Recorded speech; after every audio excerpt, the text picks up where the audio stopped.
रहीम। Dear students, symmetric encryption के सिलसिले का 7वां लेक्चर आज हमारा। इसमें हम डिस्कस करेंगे, सबसे पहले तो हम इसमें ब्लॉक साइफर्स को डिस्कस करेंगे, फिर उसकी कुछ प्रॉपर्टीज़ को देखेंगे और आखिर में ब्लॉक साइफर्स के इश्यूज़ को हम जो है ना डिस्कस करेंगे।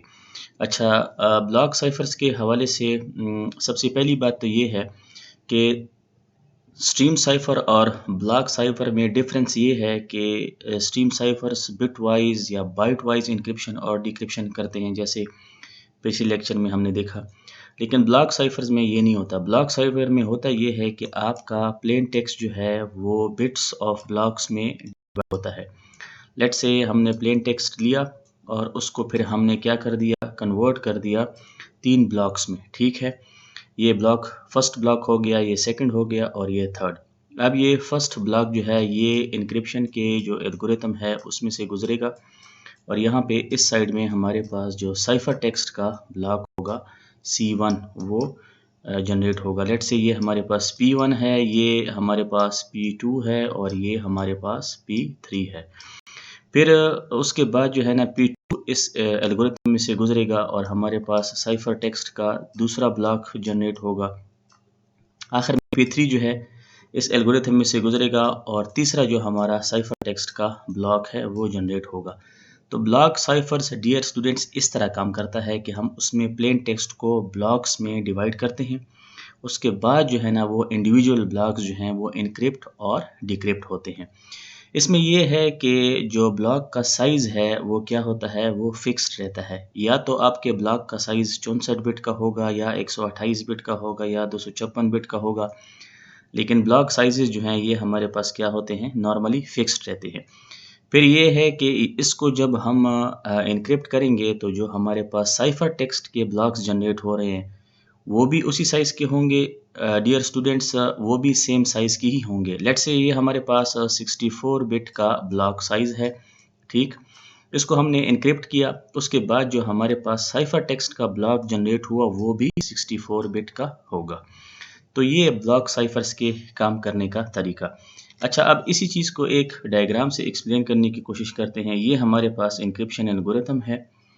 यहाँ से हमारे पास प्लेन टेक्स्ट के ब्लॉक्स आएंगे एक-एक करके। अच्छा, एन्क्रिप्शन की आएगी, इसको हम जो है ना यहाँ पे एंटर करेंगे।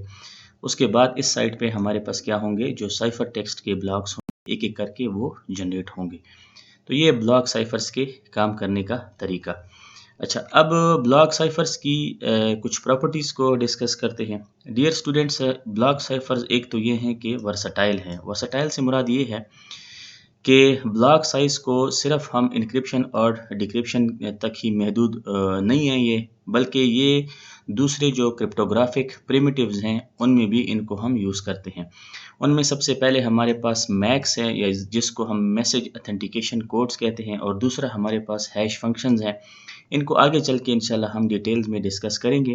कहने का मकसद ये है कि ब्लॉक साइफर्स को हम इन क्रिप्टोग्राफिक प्रिमिटिव्स में भी एज ए कंपोनेंट्स जो है ना यूज़ कर सकते हैं।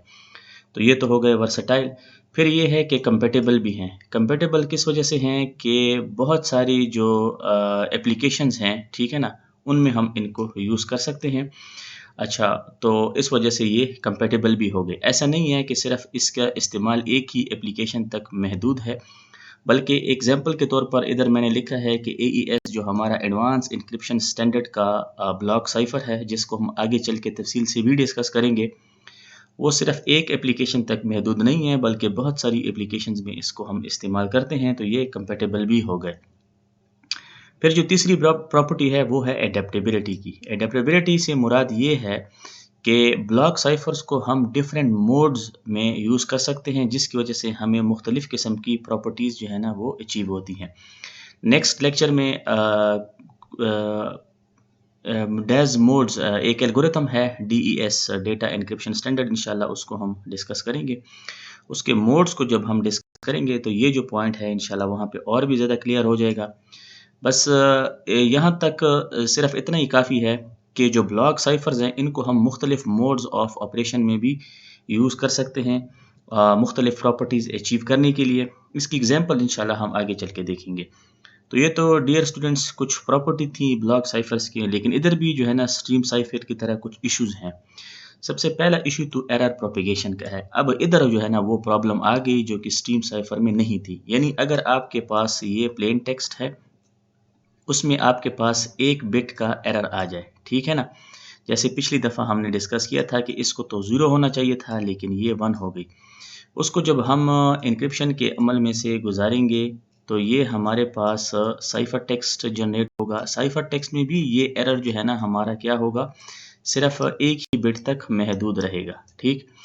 अच्छा, दोबारा जब हम इस साइफर टेक्स्ट को डिक्रिप्ट करेंगे और अपना जो प्लेन टेक्स्ट है वो जनरेट करेंगे, तो अब ऐसा नहीं होगा कि ये एक बिट की गलती एक बिट तक ही महदूद रहेगी, बल्कि ऑन द एवरेज जो है ना हमारे पास ये जो आधा प्लेन टेक्स्ट है ये क्या होगा, ये गलत बिट्स पर मुश्तमिल होगा। तो इसी चीज़ को असल में एरर प्रोपेगेशन कहते हैं कि अब ब्लॉक साइफर्स में जो प्रॉब्लम है वो ये है कि यहाँ पे तो गलती एक बिट की थी और साइफर टेक्स्ट में भी गलती एक बिट तक ही रही। लेकिन जब हमने इसको डिक्रिप्ट किया, वापस अपना प्लेन टेक्स्ट हमने जनरेट किया, तो ऑन द एवरेज आधी से ज़्यादा बिट्स हमारी क्या हैं, वो गलत जनरेट हुई, वो एरोनियस हैं। तो इस चीज़ को डियर स्टूडेंट्स एरर प्रोपेगेशन कहते हैं। ब्लॉक साइफर्स में एक इशू तो ये हो गया। दूसरा जो इशू है वो है पैडिंग का, कि आपको इधर पैडिंग भी करनी पड़ती है। लेट्स से एक प्लेन टेक्स्ट है जिसको मैंने कन्वर्ट किया बिट्स ऑफ ब्लॉक्स में, हमारे पास ये 3 जो है ना ब्लॉक्स जनरेट होके आए। ब्लॉक साइज हमने इधर जो है ना 128 बिट का लिया है, तो ये ब्लॉक भी हमारा 128 बिट का हो गया। अच्छा, ये ब्लॉक भी हमारा जो है ना 128 बिट का हो गया और ये ब्लॉक भी हमारे पास 128 बिट का हो गया। लेट्स से हमारे पास जो प्लेन टेक्स्ट की बिट्स थी वो कितनी थी, 400, ठीक। अच्छा, अब जब 400 को हम तकसीम करेंगे तो ये हमारे पास 3 जो हैं 128 बिट्स के ब्लॉक आएंगे। 400 में से जब हम 384 को माइनस करेंगे, क्योंकि 3 को जब आप ज़रब देंगे 128 से, तो आपके पास 384 की फिगर आएगी। लेकिन टोटल नंबर ऑफ बिट्स तो हमारे पास प्लेन टेक्स्ट की 400 है। जब 400 को हम माइनस करेंगे इस फिगर से, तो हमारे पास 16 बिट्स जो हैं वो बाकी बची। क्या मतलब कि प्लेन टेक्स्ट की ये जो 16 बिट्स हैं ये अब अभी हमारे पास क्या होंगी, बाकी ये बच गई। अब इसके साथ हम क्या करेंगे, क्योंकि हमने तो 128 बिट का ब्लॉक साइज बनाना है। जैसे पिछली दफ़ा हमने कहा था कि ब्लॉक साइज़ का, अब जो ब्लॉक का साइज़ होगा वो क्या होगा, फिक्स होगा। अब इधर तो ब्लॉक साइज़ हमने 128 बिट का कंसिडर किया है, तो आखिरी वाला जो ब्लॉक है उसमें हमारे पास 16 बिट्स आ गई। अब हमने मैनेज करना है, करना ये है कि इसको भी हमने 128 बिट का ब्लॉक ही बनाना है। तो फिर हम करेंगे क्या, हम कुछ रैंडम बिट्स जो हैं, ठीक है, या कुछ रिडंडेंट बिट्स जो हैं वो हम क्या करेंगे, ऐड करेंगे। तो तब जाके हमारे पास ये जो ब्लॉक है ये भी 128 बिट का बनेगा।